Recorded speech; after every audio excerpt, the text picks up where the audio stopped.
ভাৰতৰ গৃহমন্ত্ৰী ডাঙৰীয়াক আমি ইস্তফাপত্ৰ প্ৰদান কৰিছোঁ। তাৰ কাৰণ হ'ল আপোনালোকে জানে যে যেতিয়াৰ পৰা অসমত হিমন্ত বিশ্ব চৰকাৰ হৈছে তেতিয়াৰ পৰাই এই উচ্ছেদৰ আৰু বলডোজাৰ একশ্যন যিটো ছিষ্টেম এইটো অসমত নতুনকৈ আহিছে আৰু আগতে ছিষ্টেমটো নাছিল। যিটো সুপ্ৰিম কোৰ্টৰ ৰায়, সুপ্ৰিম কোৰ্টে যিটো কৈছে বলডোজাৰ একশ্যন মানা কৰাৰ পাছতো এই বলডোজাৰেৰে মানুহৰ ঘৰ বাৰী ভাঙি দিয়া তেওঁ ক'ত পাইছে? তেওঁ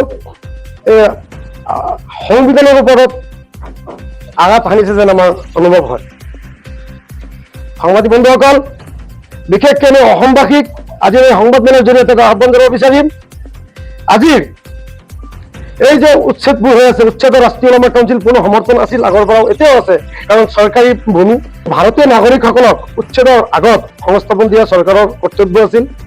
এই যদি উচ্ছেদ কৰিছে এতিয়াও ভাৰতীয় নাগৰিকবিলাকক চৰকাৰে সংস্থাপন দিব লাগে, কিন্তু চৰকাৰে সেই কাম কৰা নাই। আজি চাওক এই উচ্ছেদৰ কাৰণে কিমান ল'ৰা ছোৱালী স্কুলৰ ক্ষতি হৈ আছে। আজি মানুহৰ ঘৰ বাৰী নাই, খাবলৈ নাই, মানুহৰ শিবিৰত এই প্লাষ্টিকৰ তাম্বুৰ তলত মানুহ জীয়াই আছে। এই ভাৰতীয় নাগৰিকসকলক শাস্তি দিয়াৰ মুখ্যমন্ত্ৰী হিমন্ত বিশ্ব শৰ্মা ডাঙৰীয়াই শাস্তি দি পেলাই তেওঁলোকক মিয়া বুলি গালি পাৰি পেলাই বাংলাদেশী বুলি অপবাদ লগাই যি মজা পাইছে, মোৰ সন্দেহ ইয়াতকৈ মজা চাগে আমাৰ মুখ্যমন্ত্ৰী ডাঙৰীয়াই কেতিয়াও পোৱা নাই। আমি মুখ্যমন্ত্ৰী ডাঙৰীয়াক আহ্বান কৰিম, আপুনি যদি এই সংবাদমেল শুনিছে, আপুনি এজন মানুহ হিচাপে, আপুনি এজন ৰাজ্যৰ মুৰব্বী হিচাপে এই মানুহখিনিৰ এটা ব্যৱস্থা কৰক। যিহেতু এওঁলোক ভাৰতীয় নাগৰিক, এওঁলোক যদি আপোনালোকে মিয়া বুলি তেওঁলোকক গালি পাৰি পাৰিছে, তেওঁলোকে কোনো মিয়াৰ কোনো জনগোষ্ঠী বুলি তেওঁলোকে কোনো স্বীকৃতি পোৱা নাই। আজিলৈকে মিয়াৰ কোনো জনগোষ্ঠীৰ অসমত নাই। গতিকে কোনোবাই এই দৰিদ্ৰ সীমাৰেখাৰ তলত যিবোৰ মানুহ আছে তেওঁলোকক মিয়া বুলি তুচ্ছ তাচ্ছিল্য কৰা হয়।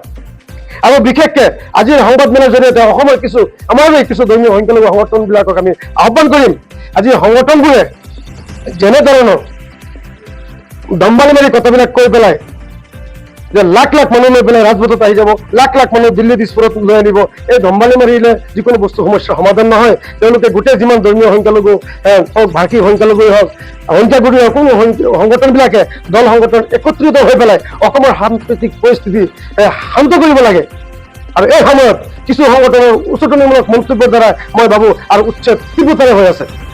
নিজে একোটা বিধায়ক হ'বলৈ কাৰণে, আগত বিধায়ক একোটা মন্ত্ৰী হ'বলৈ কাৰণে, তেওঁলোকৰ নিজে লিডাৰ হ'বলৈ কাৰণে এই দম্বালি মাৰি কথা কৈ পেলাই বাকী এই গোটেই সংখ্যালঘু জনগোষ্ঠীটোক আজি আপোনাৰ যিটো বিপদত পৰিচালিত কৰিছে, আমি অতিকে দুখ পাইছোঁ। এনেধৰণৰ কৰিব নালাগিছিল। আজি এই সংগঠনবোৰে এতিয়া কলম উঠাই দিছে, এই সংগঠনবোৰে আগতে কিয় বুজি পোৱা নাই?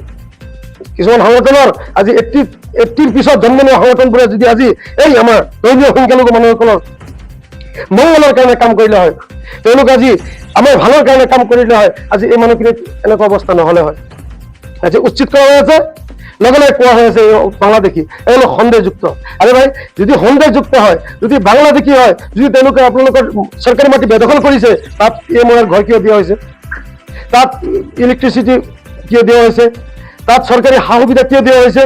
গতিকে চৰকাৰেও ইয়াৰ কাৰণে জগৰীয়া বুলি মই ভাবিম।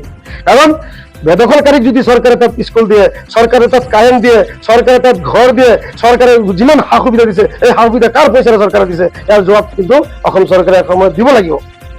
গতিকে সংখ্যালঘুৰ একাংশ সংগঠন আছে আমাৰ মাজতে, গতিকে সংগঠনবিলাকে নিশ্চয় বুজি পাব। তেওঁলোকে দম্বালি মাৰি কথা কৈ পেলাই আৰু মানুহক মই ভাবোঁ যে এই দম্বালি মাৰাৰ কাৰণে উচ্ছেদটো তীব্ৰত হৈ আছে, কাৰণ মুখ্যমন্ত্ৰীক খং উঠাই দি আছে। এই কাৰোবাক দম দি পেলাই খং উঠাই পেলাই কোনো সমস্যাৰ সমাধান নহয়।